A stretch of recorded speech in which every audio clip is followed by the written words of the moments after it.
Hi hello അസ്സാം വലൈക്കും. Welcome to hunger tales. Tasty ആയിട്ടുള്ള ഒരു വെജ് ഡിഷ് ആയിട്ടാണ് ഞാൻ ഇന്ന് വന്നിരിക്കുന്നത്. മലായ് കോഫ്ത. ഇത് നമുക്ക് ചപ്പാത്തി, റൊട്ടി, നാൻ്റെ ഒപ്പമൊക്കെ കൂടെ കഴിക്കാൻ പറ്റിയ ഒരു റിച്ച് ക്രീമി കറിയാണ്. Keep watching.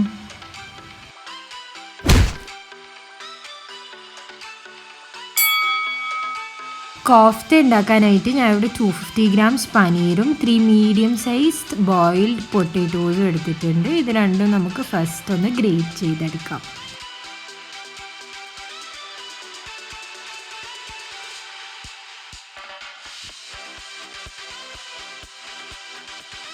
ഗ്രേറ്റ് ചെയ്ത് വെച്ചതിലേക്ക് ഇനി പൗഡേഴ്സ് ആഡ് ചെയ്ത് കൊടുക്കാം. 1 ടീസ്പൂൺ കൊറിയാൻഡർ പൗഡറും 1 ടീസ്പൂൺ പെപ്പർ പൗഡറും 2 ടേബിൾ സ്പൂൺ കോൺഫ്ലവറും 1/2 ടീസ്പൂൺ ജിഞ്ചർ പേസ്റ്റും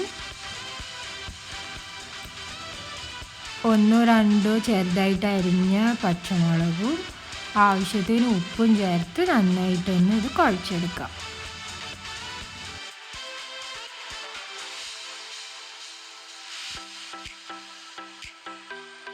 ഇതിൽ നിന്നൊരു സ്പൂൺഫുൾ എടുത്തിട്ട് റൗണ്ട് ആക്കിയിട്ട് ഉള്ളിൽ നമുക്ക് ഫ്രൈ ആക്കി വെച്ച കുറച്ച് കാഷ്യൂസും കിസ്മിസും വെച്ചെടുത്തിട്ട് ഇതുപോലെ ഒന്ന് ബോളാക്കി എടുക്കാം.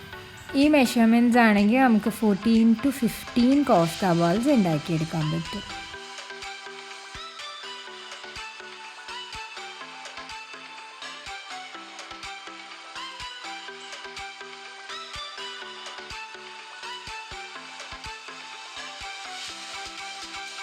ഇനി ഈ ബോൾസിനെ ലൈറ്റായിട്ടൊന്ന് കോൺഫ്ലവറിലിട്ട് കോട്ട് ചെയ്തെടുക്കാം.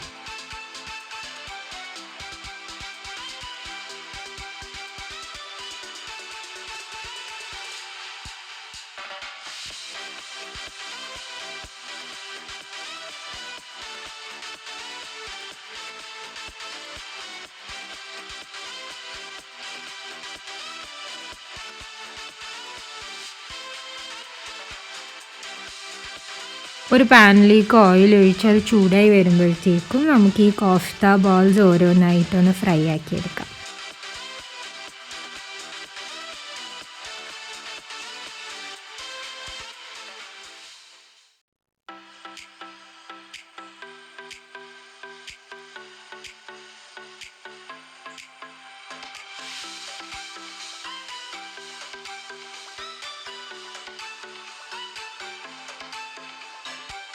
ഇതുപോലെ തന്നെ ബാക്കിയുള്ള കോഫ്ത ബോൾസ് ഫ്രൈ ആക്കിയെടുക്കാം. എന്നിട്ട് ഇതിനെ മാറ്റി വയ്ക്കാം.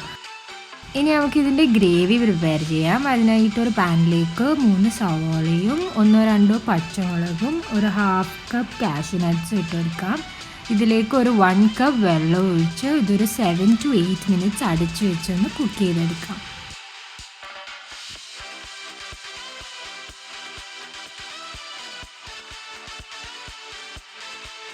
ചൂടാറിയ ശേഷം ഇതിനൊരു ബ്ലെൻഡറിലേക്ക് മാറ്റി നന്നായിട്ട് നല്ല പേസ്റ്റ് പോലെ അരച്ചെടുക്കാം.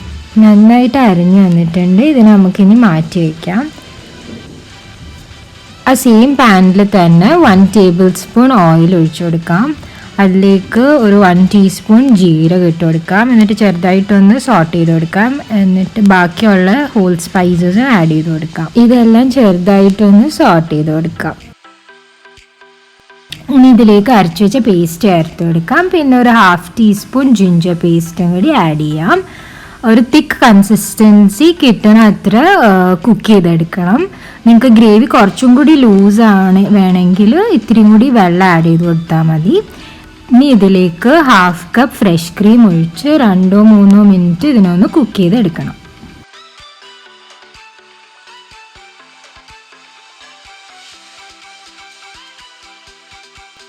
ഇതിലേക്ക് ഇനി പൊടികൾ ഇട്ട് കൊടുക്കാം. 1 ടീസ്പൂൺ ഷുഗറും 1 ടേബിൾ സ്പൂൺ കൊറിയാൻഡർ പൗഡറും 1/4 ടീസ്പൂൺ പെപ്പർ പൗഡറും 1 ടീസ്പൂൺ ഗരം മസാല ഇട്ട് നന്നായിട്ടൊന്ന് മിക്സ് ആക്കി കൊടുക്കാം.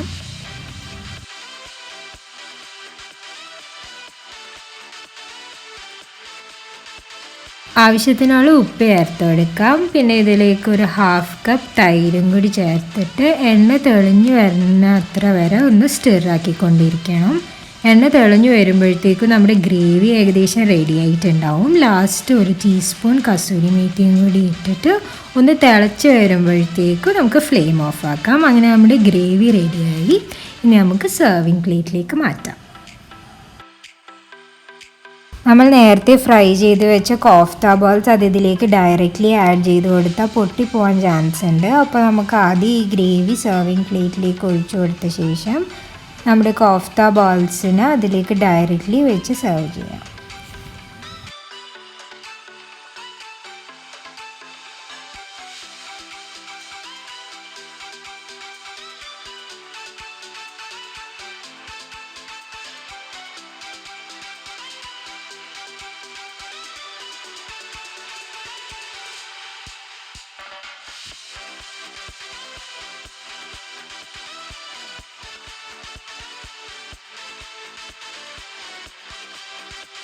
ഫൈനലി ഇത് ഗാർണിഷ് ചെയ്യാനായിട്ട് ഞാൻ കുറച്ച് കാഷ്യൂസും റേസിൻസും ഫ്രൈ ചെയ്ത് മാറ്റി വെച്ചിട്ടുണ്ടായി. അത് ഇതിലേക്ക് ആഡ് ചെയ്ത് കൊടുക്കാം. അങ്ങനെ നമ്മുടെ മലായ് കോഫ്ത ഇവിടെ റെഡി ആയിരിക്കുകയാണ്. ഇത് ചപ്പാത്തി അല്ലെങ്കിൽ നാൻ്റെ കൂടെയൊക്കെ കഴിക്കാൻ പറ്റിയ ഒരു ഡിഫറെൻ്റ് ആയിട്ടുള്ള നല്ലൊരു റെസിപ്പിയാണ്. വീഡിയോ ഇഷ്ടമായെങ്കിൽ തീർച്ചയായും ഇതെല്ലാവരും ട്രൈ ചെയ്ത് നോക്കണം. ബൈ.